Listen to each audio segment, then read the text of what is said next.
specific questions, if you have them, type them in. I have a staff here, which I'm going to introduce in just a minute, to help support me in taking those questions. Otherwise, if you have a general question, please hold that to the end, and then we'll take it time permitting. With me here, I have my XO, Captain Al Stratman from Ops, Ralph Torres and Jackie Dunn. I have from Capital Improvements, John Kuhn. From Asset Management, Susanna Aguilera. From Environmental, Lisa Heffernan. Acquisition, B. Appling. And representatives from our Integrated Product Teams, or IPTs. So with that, I'm going to kick off and get into the presentation. Our standard mission and vision statement, just basically as a SysCom, we do what all other Navy SysComs do. That's we buy things, we provide the technical or subject matter expertise for what we buy, and then we maintain it across its life cycle. Our vision, NAVFAC is a supporting command to the Navy and the Marine Corps, and we enable their ability to get their mission done and the training necessary to be mission ready. NAVFAC Southwest area of responsibility includes the South 6 Western states. We do have presence in all 6 of those states, but the majority of our installations lie in California, with one major installation in Nevada and one installation in Arizona. And I'll get to that in the next slide. I think most of you are familiar with the NAVFAC Program of Record SAN chart, and I just want to make a couple quick inferences to how this has affected NAVFAC Southwest. If you look at years 2008 to 2012, when the chart grew significantly, that was mostly due to Marine Corps MILCON. These are all up in the upper layers of the SAN chart. Marine Corps Grow the Force and the American Recovery and Reinvestment Act, or ARRA. Also laid in there was Marine Corps Guam, which didn't quite materialize as large as we originally expected it.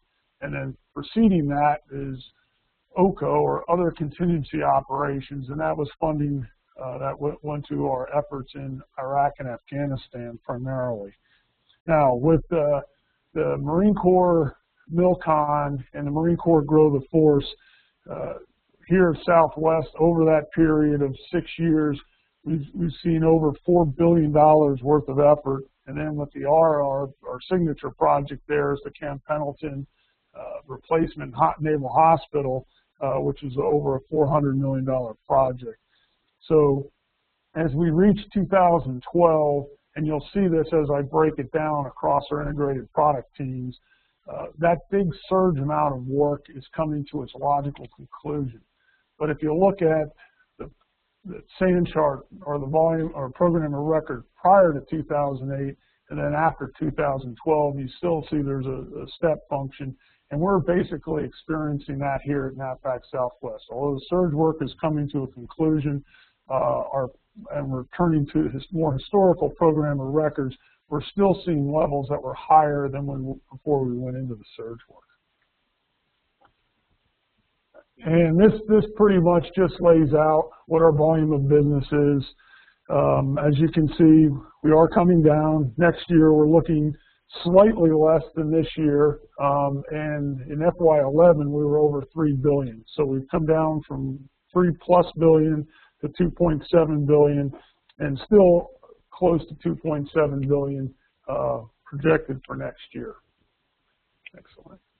Okay, I'd like to go through our area of responsibility. I realize some of you are familiar with this, but for those who aren't, I'd like to just go through, starting on the left with the coastal IPT. Well, first let me explain integrated product teams. Because of the size of Naval Facilities Engineering Command Southwest, and our size, our volume of business, and our geographic size, we've divided our operations into 3 integrated product teams. They all have core functions that enable them to purchase and deliver facilities and infrastructure services. And then some have specific characteristics which they do for the other integrated product teams, and I'll describe that on future slides. So starting with coastal IPT, they service 4 bases, primarily here the Metro San Diego area, San Diego, Coronado, and Point Loma, and their special activity areas. So you have San Clemente Island, La Posta, Naval Outlying Field, Imperial Beach, and several others in the metro area here. And then they also service Public Works or Naval Base Ventura County and their outlying or their special area, San Nicolas Island. They also service the ROINC up at Camp Pendleton Naval Hospital Replacement. Now, if you go with me to the right side, and that's coastal is a geographic IPT. If you go with me to the right side, that's an IPT that's set up based on our customer. Central IPT services the Marine Corps. They service officer in charge of construction for Marine Corps Installations West, 6 ROINC's office, which serve 8 different Marine Corps bases.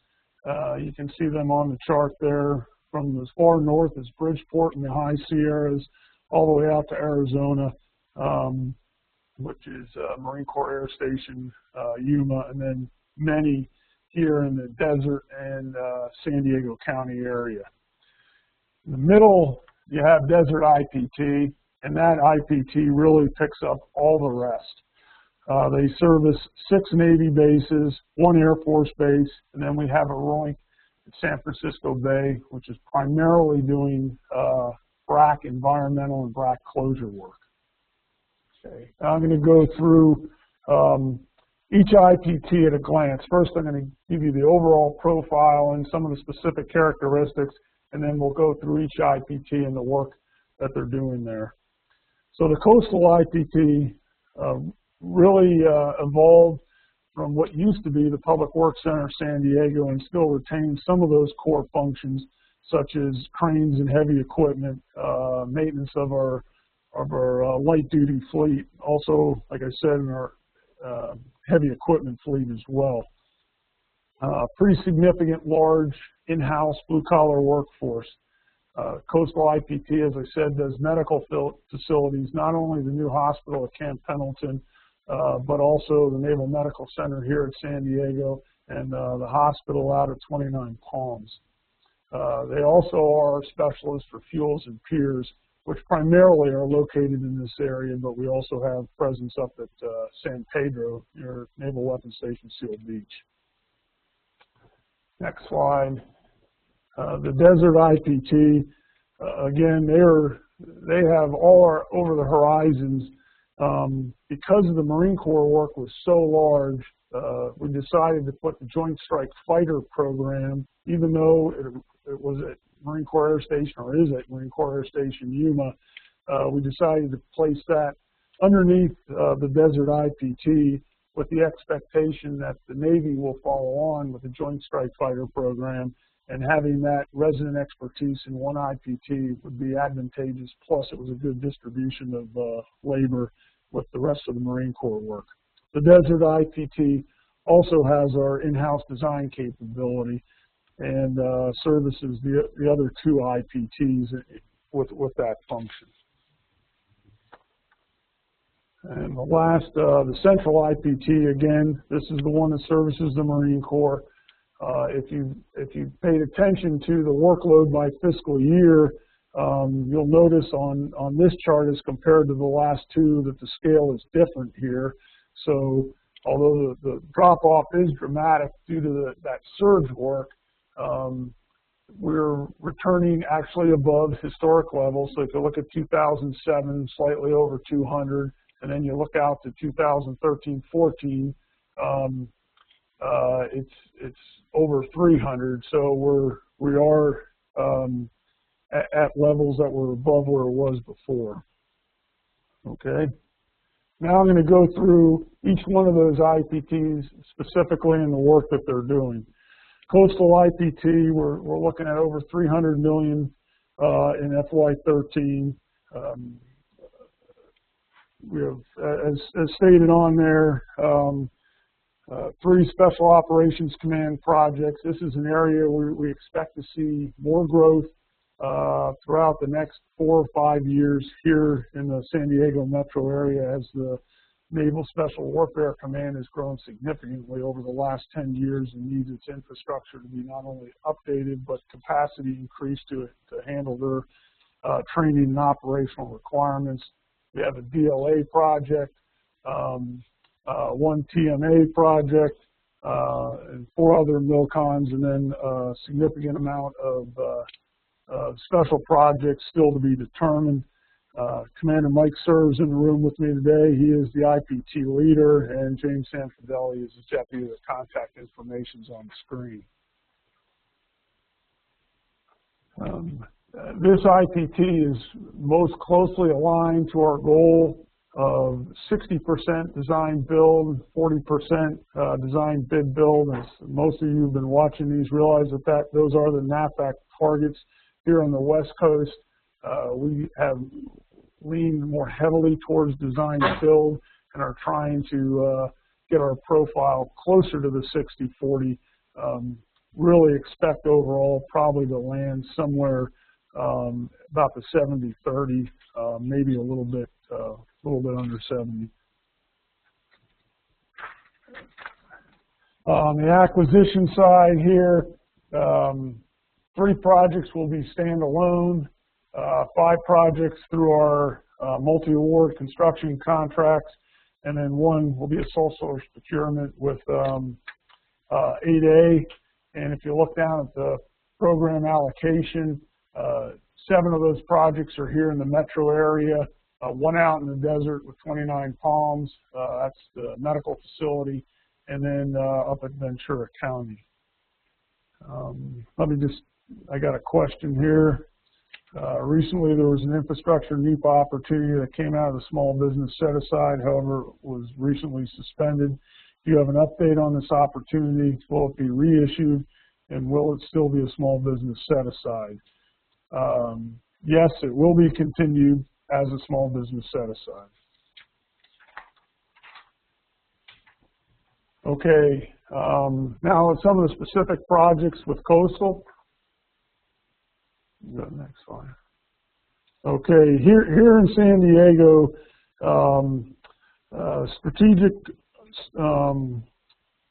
home porting here of the littoral combat ship is a huge program. We're expecting, we have 2 of the LCSs here today, and are expecting over the next 10 years to get anywhere from 12 to 20. That number right now, of course, is dependent on Congress's funding of the ship construction accounts and the delivery schedule. But right now, I think the minimum number I've heard anyone discuss is 12, and like I said, all the way up to 20. One major project that we expect to award next year is the training facility, which will renovate a portion of the old DLA warehouse, 3304, to the tune of just under $60 million is the working government estimate. We expect more work to come on that in the LCS strategic laydown in the future. Next slide. We have a complicated fuel pier project here over at Point Loma. It's our only fueling pier in San Diego Bay for the Navy. This project, as you can see, a little over $90 million. The current fuel pier is fully operational, and fueling capability throughout the construction of the new pier will have to remain in place. So this will be a phased project. It's also constrained by the fact that the breeding and foraging, the breeding season and in the foraging area for the least turn, a protected species here in California, needs to be taken into consideration. So the pile driving can only occur from April to September. The principal reason that this pier is being replaced is it doesn't meet MOTEM's seismic requirements.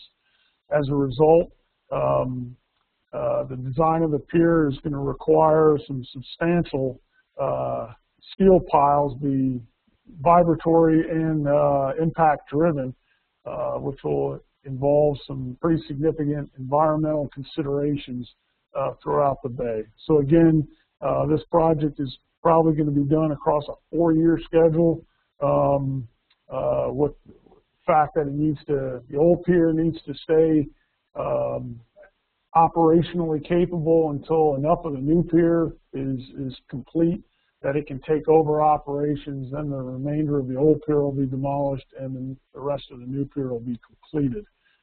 So again, complicated construction scheme there. Next area is the broad area maritime surveillance maintenance facility at Naval Base Ventura County. This is a decision that was made from OSD that Ventura County is going to be a anchor point for BAMs in the future. So we expect follow-on work, this being the first project, about just under $13 million project up there. And again, expect future work up in Ventura County in that area. Next is a significant bachelor quarters over at Naval Base Coronado, part of our Sailors Home Port Ashore initiative.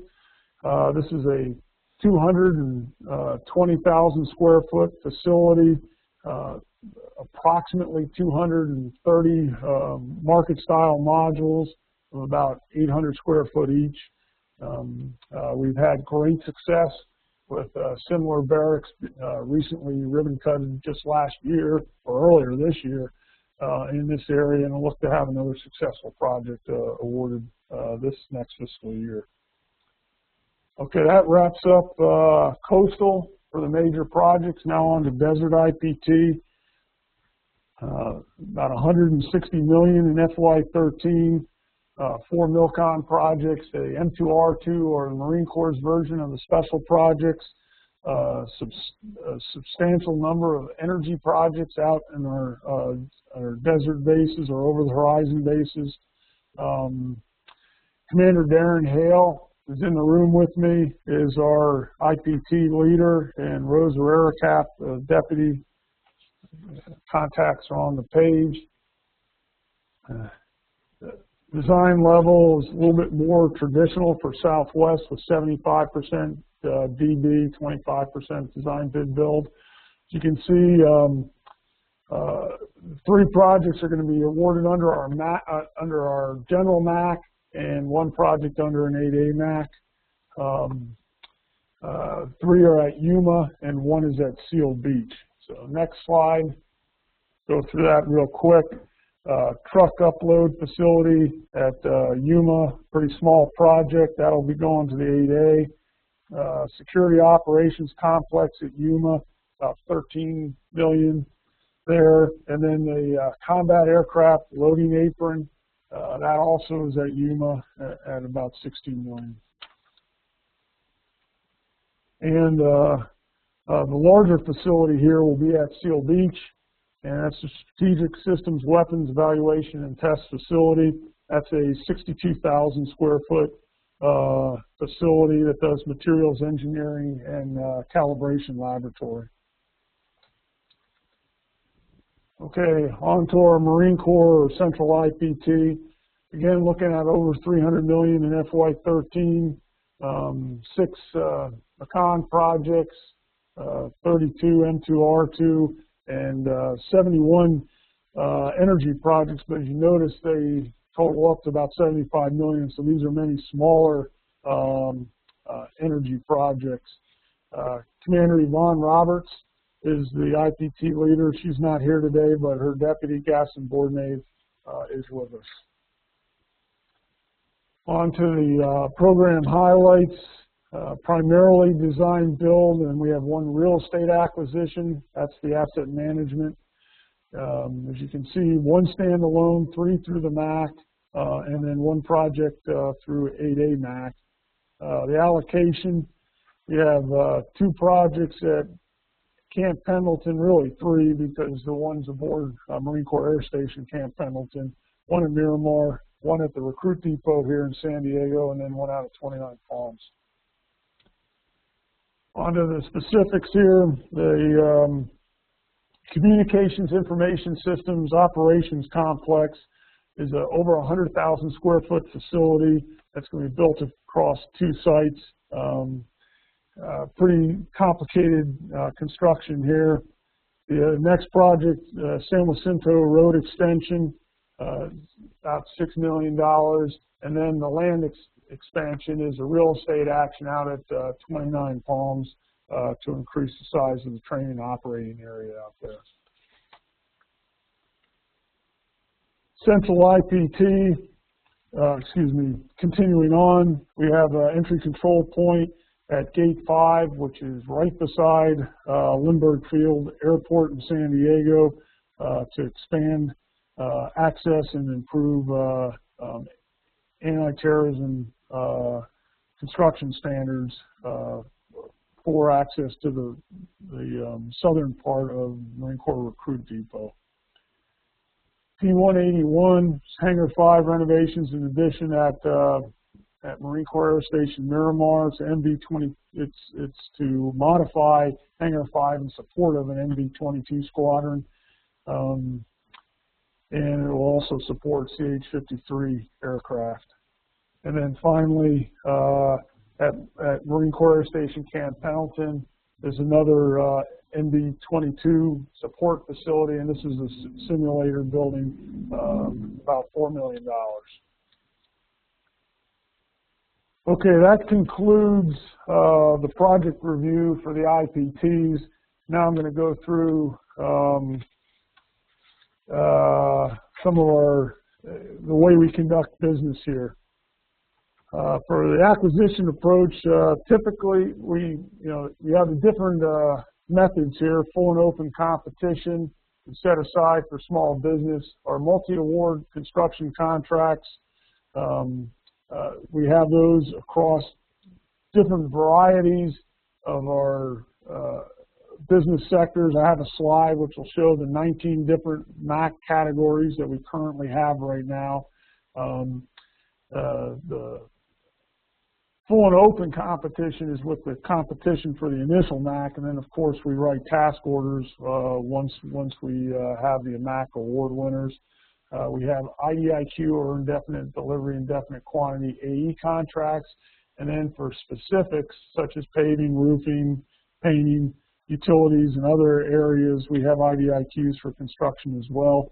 And then we have our full range of facility support service contracts, which are your standard base operating support requirements. On our design acquisition planning, again, our design strategy, 60% PB, 40% design bid build. We also have a desire to keep our in-house technical expertise current and relevant. Therefore, we do a small amount of the design bid build in-house to make sure that our staff stays up to date with their skills. The next bullet's pretty important on our construction strategy, our general guidelines. If it's greater than $30 million, we generally go full and open competition. We have authority with approval from hire to go up to $50 million on a MACC, but we usually try to keep it under 30. Less than 30, that we consider strongly to use our multi-award construction contracts. And then once we're under 15, the majority of those projects are considered for small business set aside. And I think the rest is pretty much pro forma here. So I'm going to move on to our multi-award construction contracts. As I said, there's 19 separate categories here. I apologize, the slide is a little bit difficult to read, but you have categories such as airfield paving, dry utilities, wet utilities, HVAC, painting, roofing, Southern California commercial and industrial, 1 and 2, hub zone, small business, from different categories to smaller delivery orders to larger delivery orders for small business, waterfront, fire protection, and wet utilities. Now, specifically where we're at with our regional MACCs, we have one that's, the proposals are already in. That's for an 8A out of China Lake. We expect to award that in several months here, November 12. And then our projected regional MACCs, we have 3 sources sought out right now, one for airfield paving, one for hub zone, service disabled, veteran-owned small business, and then one for unrestricted commercial and industrial MACC.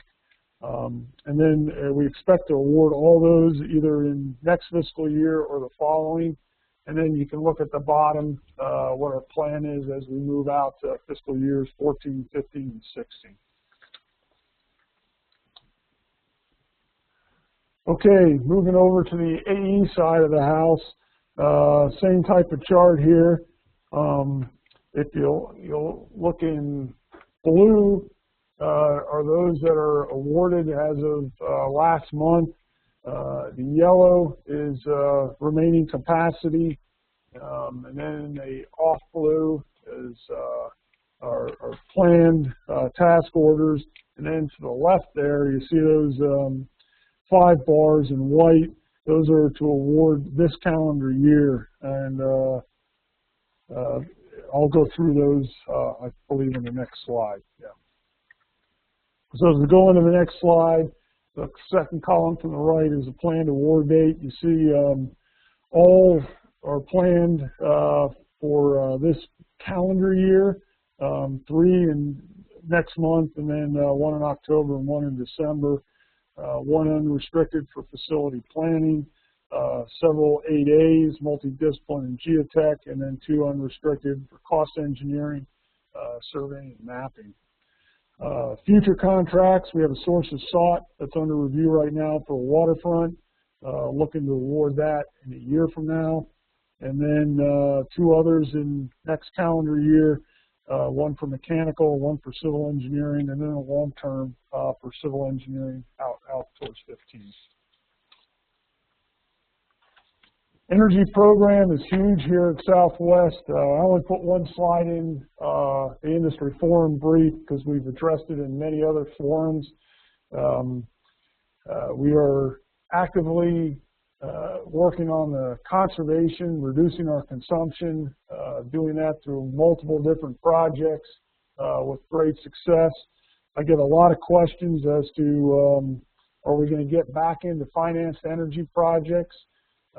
Because of the fiscal situation with the Department of Defense, I think the answer to that is yes, but we're going to do so measured because when we do finance projects, it does create a amortization tail that we have to pay back, and that's of concern. But as there's less appropriated dollars to upfront fund energy projects, I think we're going to have to look at finance projects. One other project that's not on here that's not yet confirmed, but a firm has submitted for a environmental security, it's a ESTCP, can't remember the entire acronym right now, but that's an OSD funded program where we're going to have 3 microgrids, one each on a circuit at Naval Base San Diego, 1 on a circuit at Naval Base Coronado, and 1 at a circuit at Naval Base Point Loma. And the expectation from this development project is to help set the standard that can be used not only in the Southwest, but in conjunction with some research and prototypes that are being done at NAVFAC Washington to land on a microgrid scheme of construction and application for naval and hopefully, or Navy and hopefully Marine Corps bases as well, that we can go forward with to meet the SECNAV's energy program and that of the Commandant of the Marine Corps and the Chief of Naval Operations.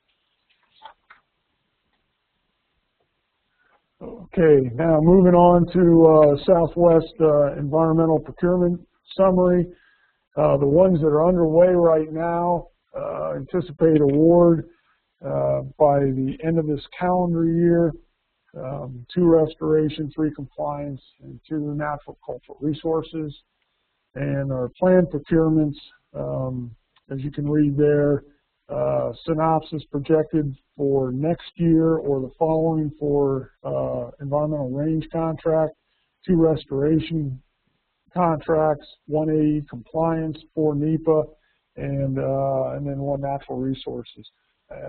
Take note at the bottom, a little bit hard to read, but if you go to the NAVFAC public portal, that has all this information in it, and in fact, this whole presentation, as is stated on the initial slide that was on your screen, is available on NAVFAC Atlantic's public portal, so you can get that information from there as well. The EV procurements that are underway. This is just a list of the ones I just went through, so I'm not going to go through each of the specifics, but again, you can reference that if you want to look at those. The next slide for the planned procurements, we have 3 environmental MACCs that are in the compliance range.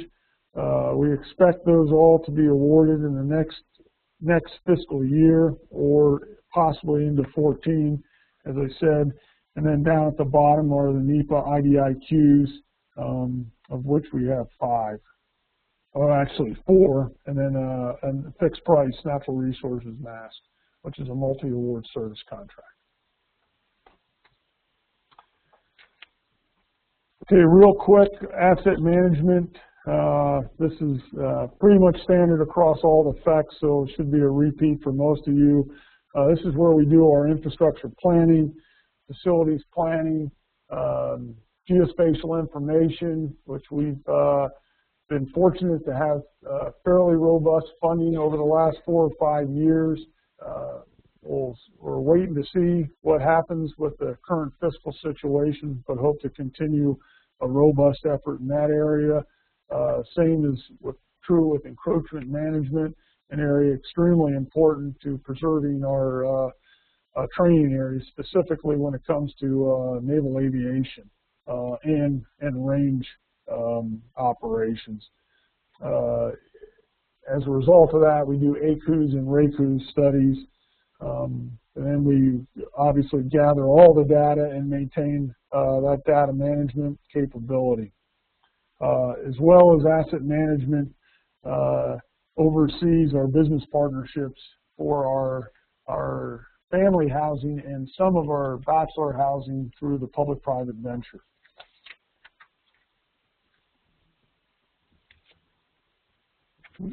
Sorry. Enhanced use lease. Many of you are familiar. We take areas where maybe or has assets, either real estate or class 2 or facility properties that are not excess but not needed today, and make those available for commercial use with some level of in-kind consideration. 3 major enhanced use lease projects are listed there at the bottom. The Global Auto Processing, or GAP, up in Ventura County. NASCO, a General Dynamics company here at Naval Base Point Loma. And then in the Old Town Complex at Naval Base Point Loma, the Lockheed Martin presence there. The question I get all the time, are we going to do more enhanced use leases? And I think the answer is only when there's a very strong business case. There's a lot of challenges with enhanced use lease. If they make sense, if they have a very strong business case, we're going to pursue them. We always consider if we have the opportunities, because in In the case of the three that are listed on the page here, Navy does get benefit from those for lands that would otherwise probably not be fully or fully realized its potential, but there are challenges, as said. Okay, IDIQ contracts. I kind of went through these already, but just under asset management, we do a lot of outsourcing for specific capabilities. Many of our large planning efforts are done through IDIQs. Our project documentation, initial planning, so some of the RFPs and the like for our military construction program. On the cadastral side for maps and boundaries, all that we leverage IDIQs, and then also with GIS, we get support from our IDIQ contracts there as well. Where we're at with our procurement, the first three you see all expire within the next 12 months of planning, surveying, and another planning. So we have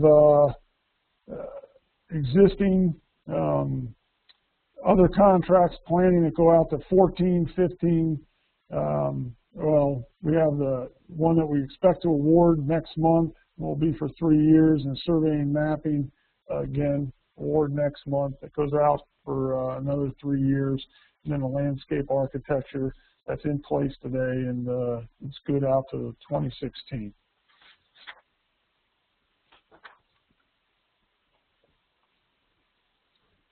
Future, I just went through a couple of these for small business IDIQs.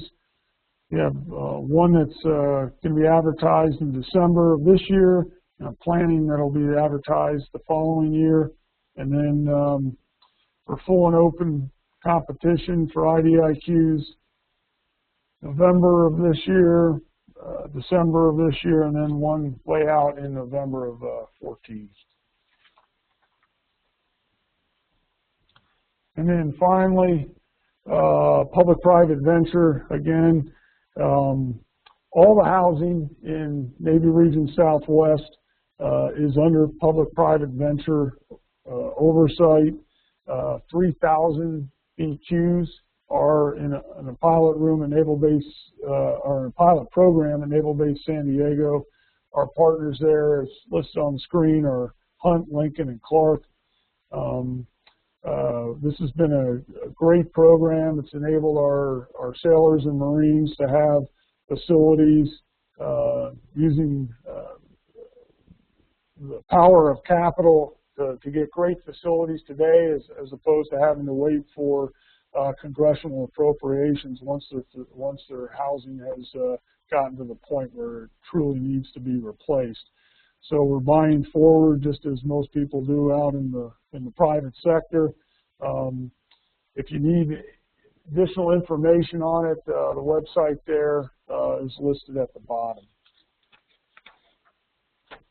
My final summary slide. Again, we have 3 IPTs, one here in the Metro San Diego area that also services Naval Base Ventura County, Central IPT, which handles the Marine Corps bases, and then Desert IPT, which handles the rest of our facilities across the 6 southwestern states. We have a total of 10 public works departments and 9 ROINC offices. Officer in charge of construction at MCI West was stood up 4 years ago to handle the huge surge in Marine Corps work. Captain Marco Medved, who was the operations officer here up until 2 weeks ago, relieved Captain Mike Williamson as the 3rd and final commanding officer of OICC MCI West. Expect him to stand down that command at the end of his command tour in 2014. Our business lines, capital improvements, public works, environmental, and asset management. We have representatives in the slides here from all, with the exception of public works. Not that we don't have support services and contracts that support public works, but this was more aligned to the other three, this brief.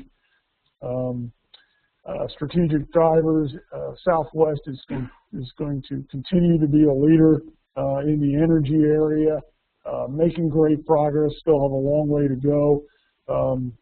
As the Commandant of the Marine Corps and the Chief of Naval Operations made the proclamation earlier this year that 60% of their operating forces will be aligned to the Pacific and 40% to the Atlantic. We expect to continue to see operational growth here in support of those efforts. We're seeing that with increase in home porting of ships in the San Diego area, and the Marine Corps, although I'm sure you've heard that their overall force strength is going to go back down to 183,000 from the 202 where it is today.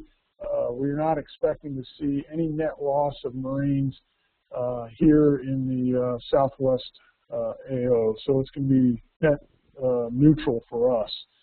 And then infrastructure, as with anybody else who owns infrastructure, ours continues to age, so we have plenty of challenges to sustain and recapitalize our infrastructure. So with that concludes my brief.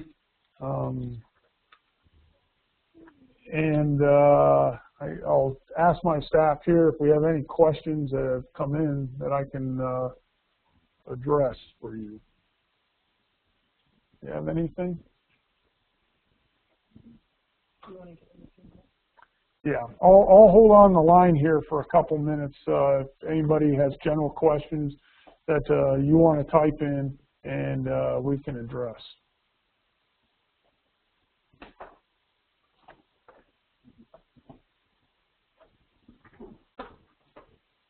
Didn't hear that. The question is, will there be another clean contract solicited by Southwest or by NAVFAC Atlantic? And right now there is no plan to solicit another clean contract.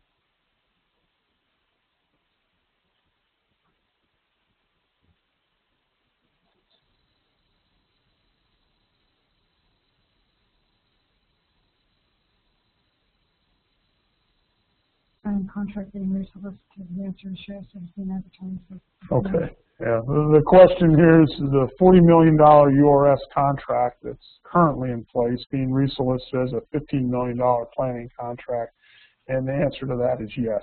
That is the logical replacement contract at a smaller level.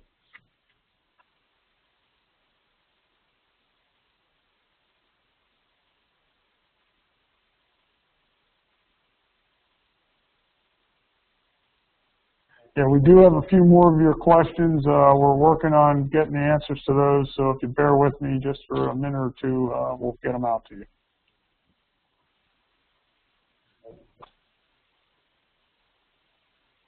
Question here, will you put out potential task orders for the MACC for both construction and environmental for those contract holders?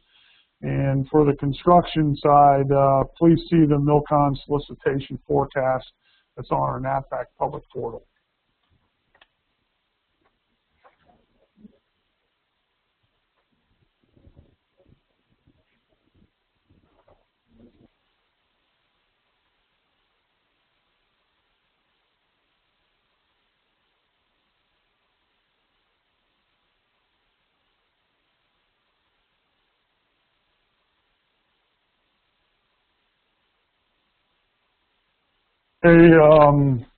The next is how many of the other NEPA IDIQs will be small business? And at this point, we've determined that the infrastructure and inland contracts are small business set-asides.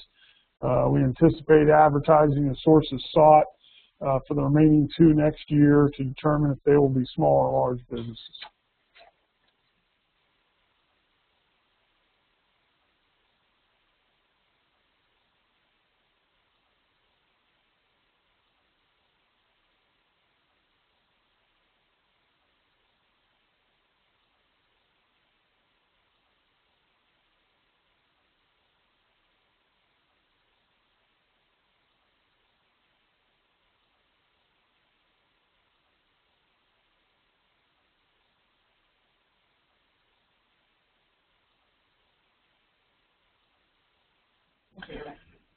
We got a question regarding the comment I made about the microgrids under the ESTCP. Again, that project has not been approved yet, although it has SecNav support as it's gone to OSD. It was submitted 2 weeks ago. And the 3 sites, there's a circuit at Naval Base Coronado, which will include the large data center. There's a site at the MACC facility, which is part of Naval Base Point Loma, and there's 1 circuit on Naval Base San Diego. So the 3 metro San Diego bases each will have 1 site on 1 circuit each.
Okay, I have a question here. Can the NAVFAC MILCON solicitation forecast be revised to reflect Phase 1 solicitation versus Phase 2 projection?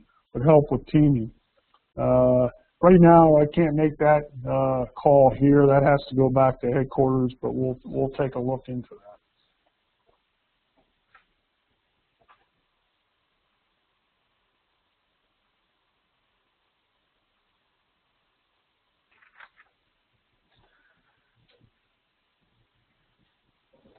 Okay, we have a specific question on P730, which is the BQ at Naval Base Coronado.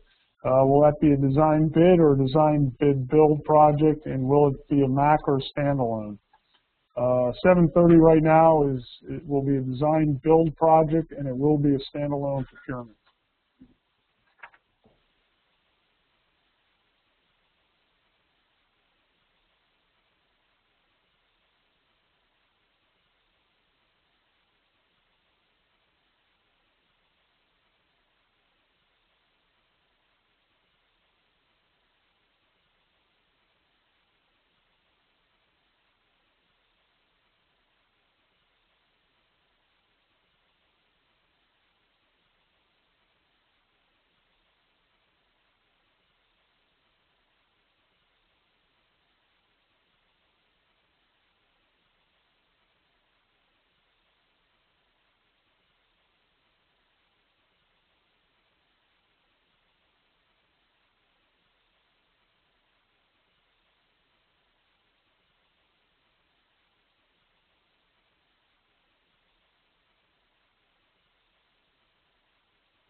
Okay, is information for design level and acquisition plan for specific planned MILCON projects available?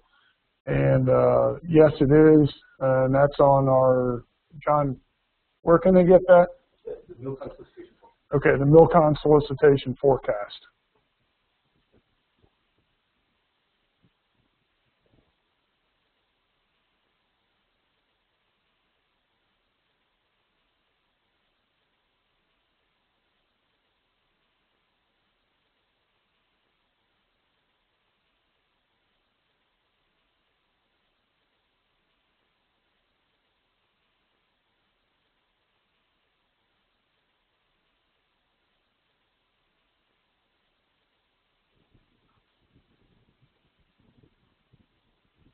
Okay, any plans to pilot BM or total ownership cost evaluation criteria in NAVFAC Southwest in the near term? And right now, NAVFAC Washington is modeling that, and once we have the results of that, a determination will be made whether or not we take it across NAVFAC.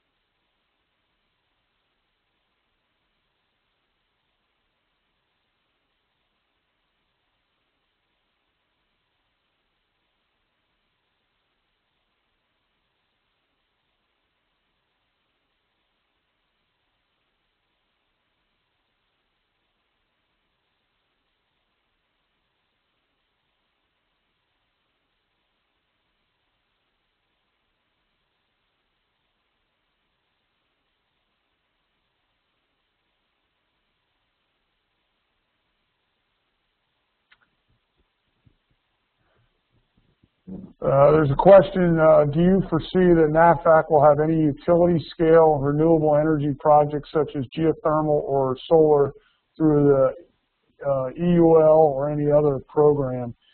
We are continuing to look to develop projects. It's complicated. We're going to cut the ribbon in 2 months on a 13.8 megawatt solar PV project that's a power purchase agreement up at China Lake. Like I said, in October, geothermal, we are continuing to look in 3 locations for geothermal possibilities, one up at NAS Fallon, one at the Superstition Mountains outside El Centro, and then at the Chocolate Mountains near Marine Corps Air Station Yuma. None of those are at a position right now if they're anywhere close to development of geothermal. We're still in the exploratory stages there, but right now there's nothing in the works for an EUL for large-scale utility-grade renewables.